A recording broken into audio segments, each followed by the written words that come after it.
Kinshasa na biso réalité ya banaki réalité ya banaki réalité ya banaki no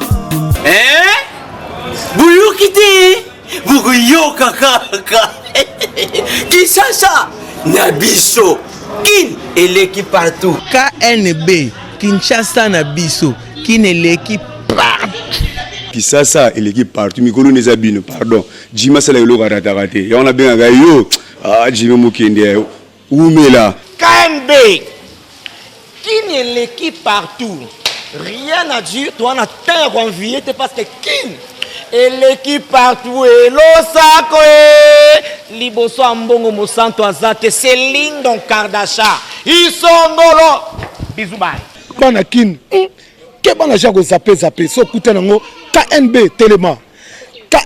Telema qui chasse l'équipe partout Jimmy Mukendi umela KNB ko zape te so kuta nango check ovandi Mokolo malamu na balandinyo sur magazine Kinshasa na biso KNB oezolemba te ko laksa bino actualité ya RDC pe ba vraie réalité à Kinshasa.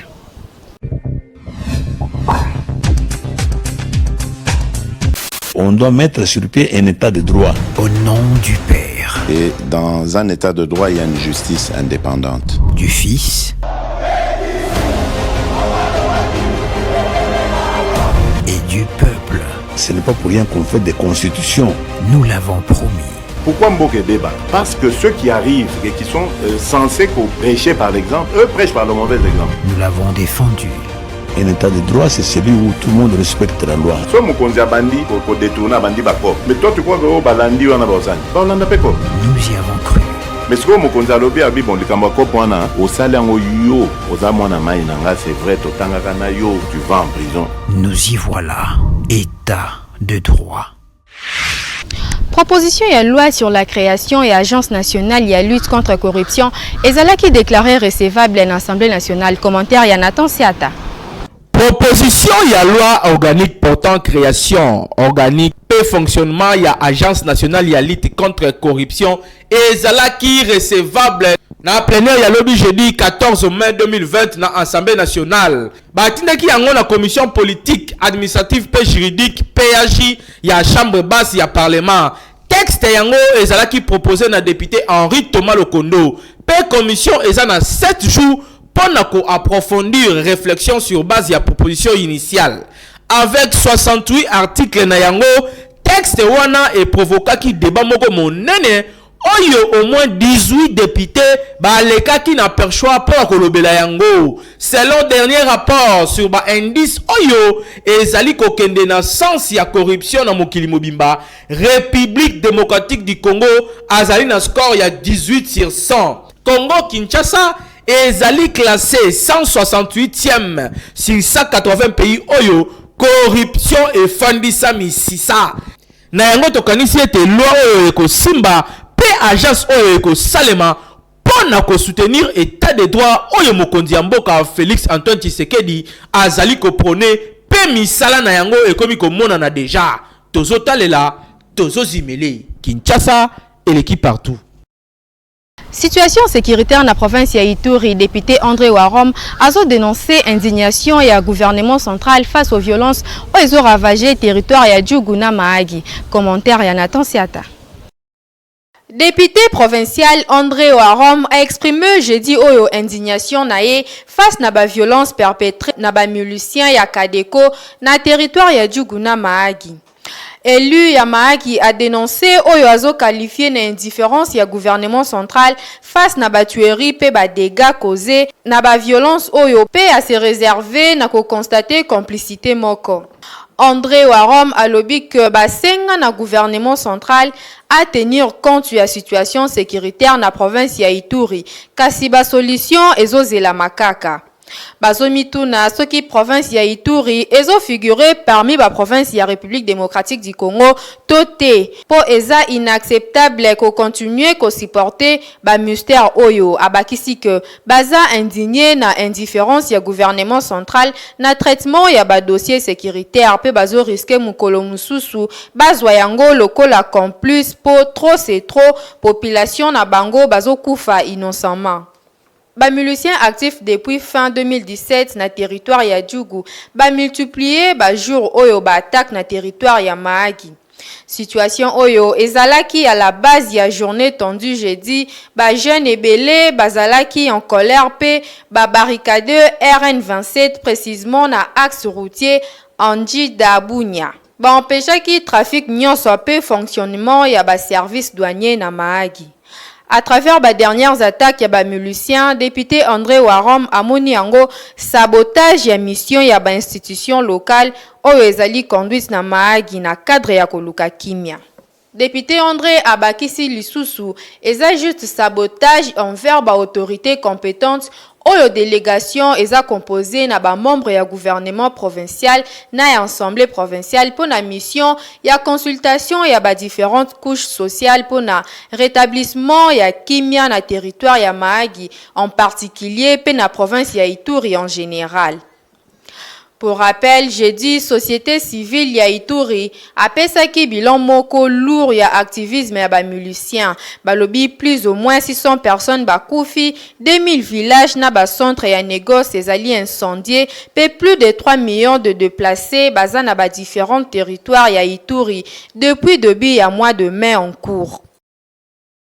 Soki Lobi Asalaka, vice-premier ministre et ministre des infrastructures et travaux publics Willy Ngopos, azongaki quelques jours après passage na avenue de la Paix pour lancer les travaux de réhabilitation ya grande avenue au na partie est ya Kinshasa. Pe akendaki ko se rassurer une effectivité ya travaux ya lit anti-érosif, pe reconstruction ya avenue université na niveau ya Limo Santo na quartier Livulu na commune ya Lemba. Bolanda na commentaire ya Nathan Siata. Ezali likambo ya soulagement pona ba habitants ya commune ya Matete na Kisenso 4 jours seulement après passage na ye na coin oyo ya Kinshasa, vice-premier ministre ministre ya ba infrastructure pe travaux publics a lancé ba travaux ya construction ya makadam ya sikana avenue de la Paix. Nzela oyo babosana yango batango ebele pendant 4 mois office de voirie et drainage. Bako travailler na voie oyo na importance moko capital pour na Willy Ngopos Sunzel misala oyo eza na cadre normal ya devoir ya l'état envers population na ye. Ça ne devrait pas être une exception. Quand vous promettez, il faut le faire. Je ne pense pas que la population ait besoin de beaucoup parler. Quand vous arrivez à un endroit, vous promettez. La crédibilité d'un gouvernement, c'est de pouvoir réaliser ce que vous promettez. Na commune ya Lemba na quartier Livulu, le vice-premier ministre a inspecté misala ya réhabilitation ya avenue de l'université na niveau ya arrêt Elimo Santo. Et sika wapi OVD ezali kolonga érosion oyo est enclavé presque université de Kinshasa pe ba habitation ebele réalisé à plus de 60%.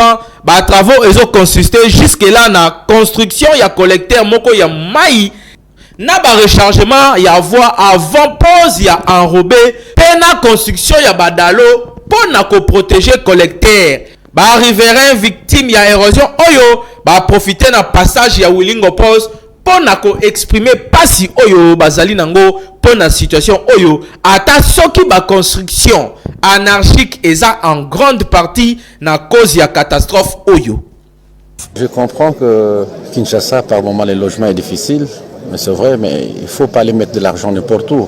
C'est ce qui crée justement des érosions. C'est ce qui demande à ce que l'argent au lieu qu'on puisse mettre ça dans des hôpitaux, qu'on doit revenir chaque fois pour refaire la même chose. À la base aussi, c'est cette histoire de constructions anarchiques. Non seulement que ça dérange un peu le budget de l'État, mais à la fois ça présente un danger même pour les habitants eux-mêmes. Kozala rassuré na effectivité ya ba travaux na ba coin ebele ya Kinshasa, vice-premier ministre ministre ya ba infrastructure pe travaux publics a ko changer cap ba kalate na ba province Kinshasa et l'équipe partout.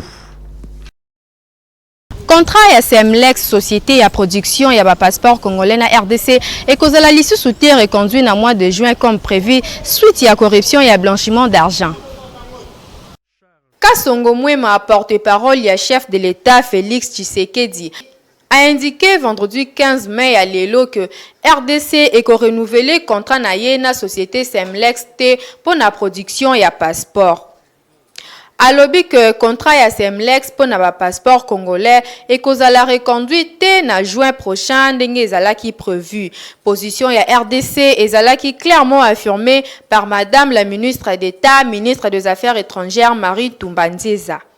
Déclaration yango et salami suite na ba différents appels ya ba organisation ya société civile oyo ba bengi chef de l'État Félix Antoine Tshisekedi Tshilombo à reconduire contrat te na société oyo.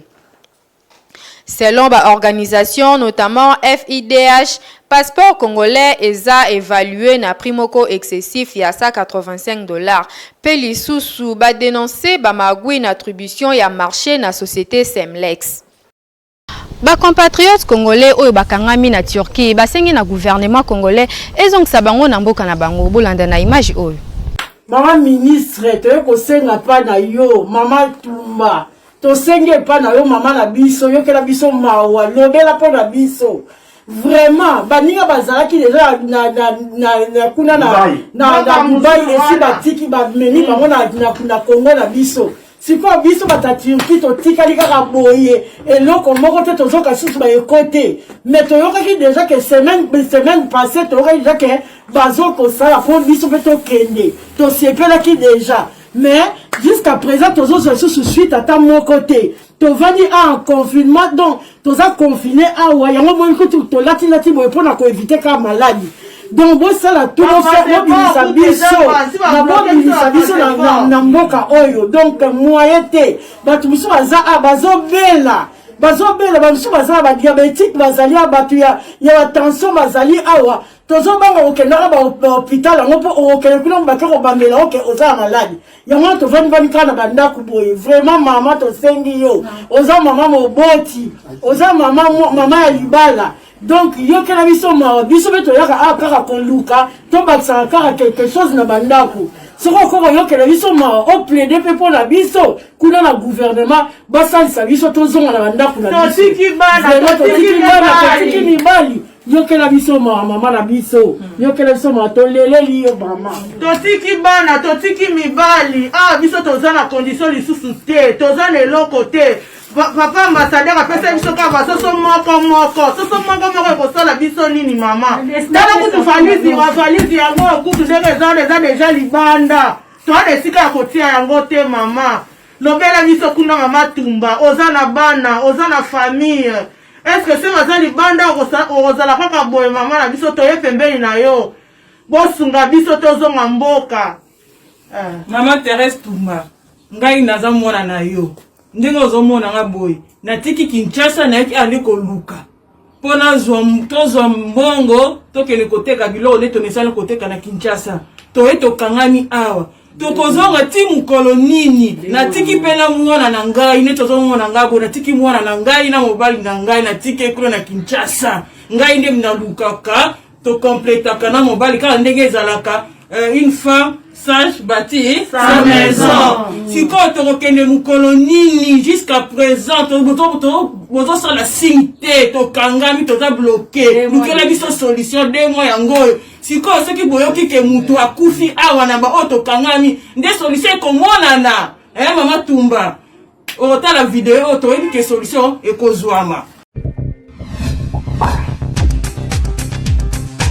Coordonnateur ya magazine Kinshasa na biso Jimmy Mukendi azokoba toujours kotik espace na gratuit na motonyo swali ko sala message ya sensibilisation sur coronavirus. Bandeko nanga ya Kinshasa, bandeko nanga ya République démocratique du Congo, boyebi que l'heure est grave, mboka na biso ezali na souci, tozali na problème o ekweli biso à travers le monde entier, likambo oyo ya coronavirus. Ndeko congolais respecter ba consigne nyonso epesami na bakondi. Ba consigne ya hygiène esengeli toyeba ndenge nini toko repousser yango parce que ezali ko sala déjà ba mort bozali koyoka o ezali koleka na Italie Yangona biso en tant que leader d'opinion, biso en tant que serviteur nabino, auto-serveur nabino à travers les médias, na casquette nanga, il y a coordonnateur, il y a magazine Kinshasa Nabiso, na ko annoncer bino boye. Bato nyonso, topé ba autorité nyonso, oyo bazali na message lié na coronavirus pour la sensibilisation, c'est-à-dire bozala une association, bozala structure, bozala individu, message na yo oyo ezali ko kende na sens ya ko sensibiliser bandeko, na sens ya ko appuyer riposte oyo tozali ko sala awa na magazine bino KNB ekoleka gratuitement. KNB magazine bino Kinshasa na biso et qu'on continue à servir bino ndenge longo bani boyebi ke bolandara biso chaque jour à partir de 18h30 na Show TV, à partir de 19h30 à PIC TV et puis à partir de 20h30 na Baraka TV. En rediffusion toyaka à partir de 10h30 na Baraka, à partir de 11h30 na Show TV et à partir de 14h na PIC. Donc message joana topé ba encouragement au beaucoup ko encourager bandeko par rapport à tant autres vous allez ko passer beaucoup ko tinde la biso yango à travers numéro o eza affiché na ba écran na bino du micro ya KNB WhatsApp la biso ko za la polele pona ko yamba ba message na bino sinon ceux qui bomoni que nécessité ezali que ba équipe na biso o ezali à travers Kinshasa Mobimba et yakuna tokoya kozwa ba image wana nyonso boko sala topé ba message boko sala pona coronavirus pona lutte to pona ko informer bandeko to lekisa yango gratuitement to respecter ba consigne ba kondi et puis biso nyonso to longa coronavirus ba particulier pe ba sali sensibilisation sur coronavirus.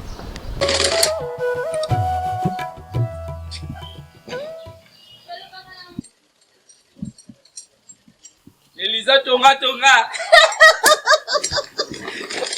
Ala mwindi tena matamu. Oui? OK. Non, c'est non crédit bonsoir. Nata nini? Kashi. Kana grippe ninga dia sema nata kashi ni. Wana za ba distraction nga kola telo kwa nata. Oh, yango na sela ki. Ah, wana ba distraction na lata. Zwango na no lata deja. Ah, lata tela wala no malo. Memango. Ah, fati wana.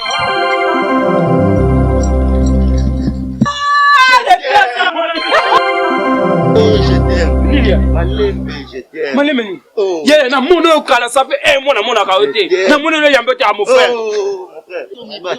Batila ngai ngape na batila yo jetem. Ah! To tika ba mboti ya koyambana ya kopesa na maboti na mabuku. To garder distance à 1 mètre. Pour le malade ya lukutu zo ba na mboka na biso, yango yo zo banga. Ebola kuta pamba, ebola pamba e ya na mboka oyo. Mais suka na S na capter le quota. Oyo eza ebola te mon frère. Oyo ezali coronavirus, eza na rapidité lokola ya wifi. Donc les autres les cambangu, tu peux dire que Kabolanga tena ba biki oya pamba. Malade ezaka nikima pona batambo, mais la biso ba pona lokwa tulia ba matembe.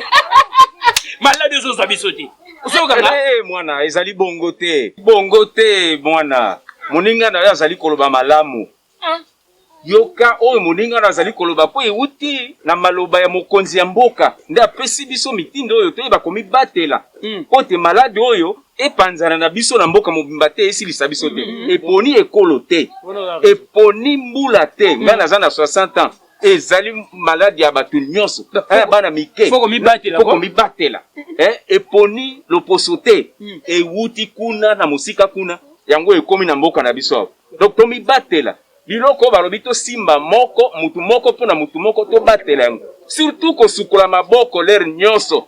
Kozala na mwa distance bato ya sport. Bato ya misala ndenge na ndenge. Bokanga mate ndenge mukonzi ya mboka asengi. Voilà au moins. Ndenge ngana teka shibuye elobele bebi ngai na supporter kaka. Supporter kaka.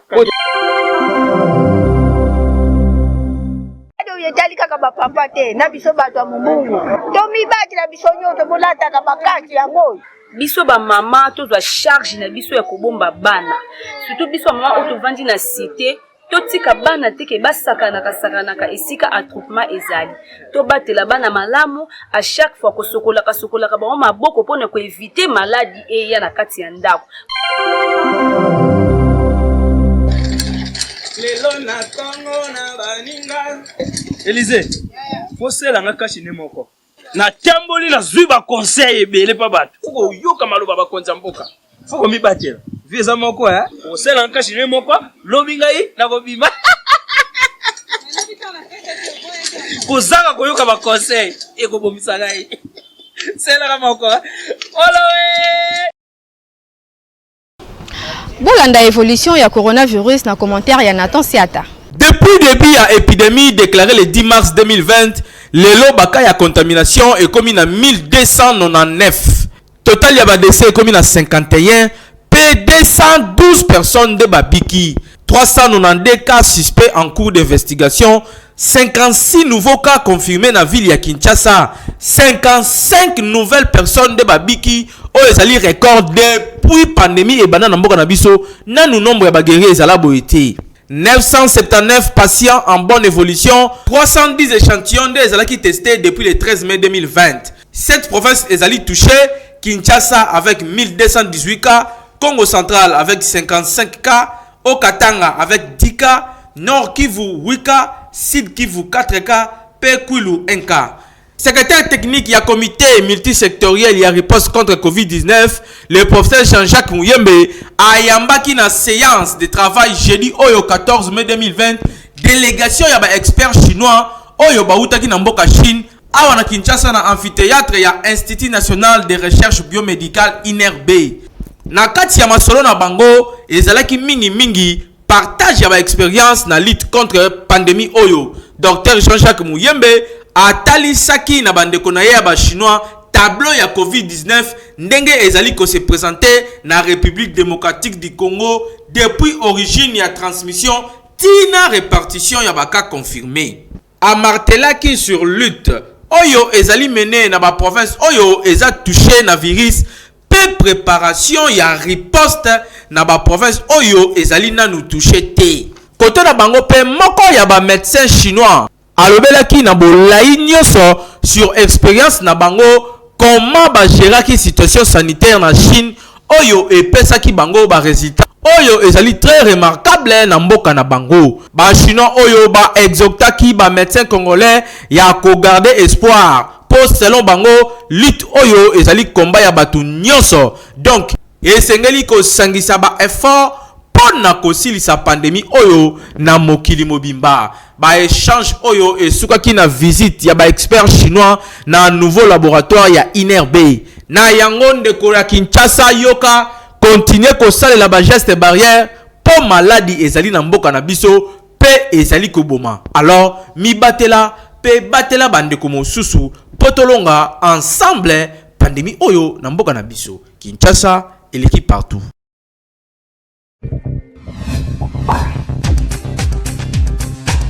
Na cadre ya kosunga peuple congolais Beltexco aina miliki na ya sika Apollo ezotekama partout na ville ya Kinshasa. Grâce ya Beltexco miliki ezali lisusu lixte na mabota ya Kinshasa. Les en poudre en sachet Apollo eye ko résoudre problème ya komela tito café sa miliki tomai ya lobo. Donc lelo na Kinshasa soki omeli miliki te ezali faute na yomoko. Apollo lait végétal oyo ekosalisa bana kitoko ekopesa mikolo énergie pe ekosunga lisusu bakolo bakitisa mitema malamu. Komela miliki Apollo ezali kotonga nzoto na yo 1000 fois. Ezali kobakisa ba immunité na corps na yo po tozala résistant na mopepe nyonso ko ya microbe atake nzoto na yo. Donc miliki Apollo ezali kotekama partout na ba boutique na ba ligablo na ba alimentation okota miliki Apollo en sachet. Ezali miliki ezali moins cher mais qualité ya bien. Miliki Apollo, miliki kitoko. Désormais pas de complexe na Kinshasa pour Beltexco apesi ba congolais occasion ya komela miliki ndenge olingi. Kasi miliki yango nini?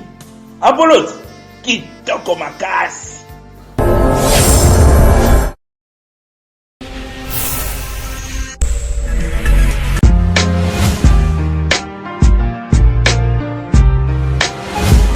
Entreprises, institutions publiques et privées, ONG, partis politiques, commerçants, sachez que la communication constitue le socle de l'émergence de vos activités, produits, services et marques. La communication ne s'improvise pas, mais les méthodes et les stratégies de la communication s'apprennent. La Mouture ASBL organise la session de formation spécialisée en communication des organisations en 2 mois. Premier niveau, communication 360 degrés, les relations publiques et relations presse. Deuxième niveau, marketing marchand, marketing politique, conception publicitaire et gestion d'agence conseil en communication. Venez apprendre les méthodes pratiques de la gestion de votre organisation avec les formateurs hautement qualifiés et expérimentés. Système ya lesbianisme, c'est-à-dire moi si azobimana moninga na ye moi si eza malamu to mabe bandeko bapesi réponse na micro ya Hervé Zaka. Batu mingi bakomisa makambo mususu normal likambo azosala eza malamu te kasi azotrouver yango normal lokola système oyo ya lesbianisme mwasi akoma na ye kobimana moninga na ye mwasi donc bakoma mwasi na mobali or nzambe asala mwasi alingana na mobali eno mwasi alinga moninga mwasi toyebi te soki ezalaka esprit mabe to nini mpona ngai système wana eza malamu te conseil nga na kopesa bango mama soko aza na posa ke non lelo fona bima luka mobali oyo okobima naye sans que okende koluka mwasi lokola yo banda ko temisa pi kosala ba makambo ya busoba e osimba te tika makambo wana komi ko kende siko na lifelo sans le savoir il faut tia eloko na mutu na luka mobali ozala naye abanda kosala osiko sentiment ozana ngo posana abanda ko kwisao. Pour Nangaï, nous sommes d'abord des Congolais. Hein? Tous les Congolais, il faut miyer banano, tous les mindelete. Et pas na biso, tous les na limite à makambo. Oh déjà nzamba sale pas na biso. Pour Nangaï na trouvango eza louche. Il faut otika yango. Na sengyo penda il faut tika. Pour okokende li felo oyoyo yebi mutuna makolo nangote. Nzamba yebi pourquoi akela mwasi akeli mobali. Mais lelo mobali na mobali bakomi ko balana. Mwasi na mwasi bakomi ko balana. Donc eza lo moboye eza impossible donc la ngamoko na vanda na lekela ngai. Alors nazo meka ko conseiller bandeko nanga ba congolais. Oyo basala ka biloko wana toza na tango ya grâce lukanzambe na bomo ina yo. Soki oluki nzambe te yaya likolo ya mbongo oko souffrir oko kende na lifelo ndeko oko nyokoma na vi na yo mobimba. En tout cas pona ngai conseil na kopesa bango yango wana mbongo ekolekela yo te nzamba sala apesa yo makasi ayebi pourquoi apesa yo makasi luka ke okende lokola science komiki dikidi yo mobali opesa sima to yo mwasi osala soki ndenge nini no tika yaya tika ndeko nanga mobali to mwasi tika eza bien te. Ah, mais tant que bazo sala yango eza malamu te eza contre la nature yo sentiment mo mwasi na mwasi bokoyoka sentiment na ndenge nini sentiment wana nzamba sala ngo fo mobali na mwasi nde balingana mais eza mwasi na mwasi balingana te wana ekomi eloko mosusu bao basala yango batika po nzamba oya moko nzamba oya kuta bongo na misala wana eza mabe makasi dano naza na témoignage moko mwasi ya libala aboma libala da aza mwasi libala mais aza lesbienne akonza mwasi musuke ya part ti à tel point aboma libala lelo fi wana alambaka ti ala gambela la boma libala koma lesbienne donc na mission nzambe za péché ya lisumu. Bandeko nanga ya basi boyoki ndenge batu balobi mwasi asalama po na mobali eza lisumu ba acte ya boye na misu ya nzambe yo oza mwasi ye pe aza mwasi est-ce que na genre ya relation oyo bokobota bana okoganye nini na relation ya boye mitunaka ba question oyo avant on s'engager na relation ya homosexualité s'il vous plaît botika système oyo po okoganye na yo eloko te par contre ozokola pe okosutuka okoti na menopause oboti ata mwana moko te likolo ya nzela oyo landaki. Kinshasa eleki partout.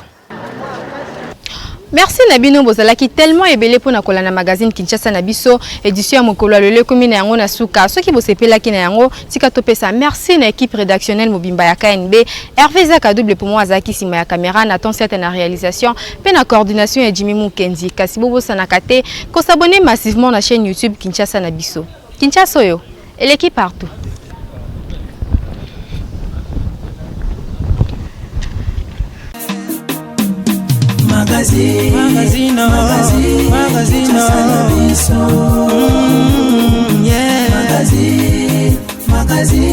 Kinshasa na biso réalité ya banaki réalité ya banaki réalité ya banaki no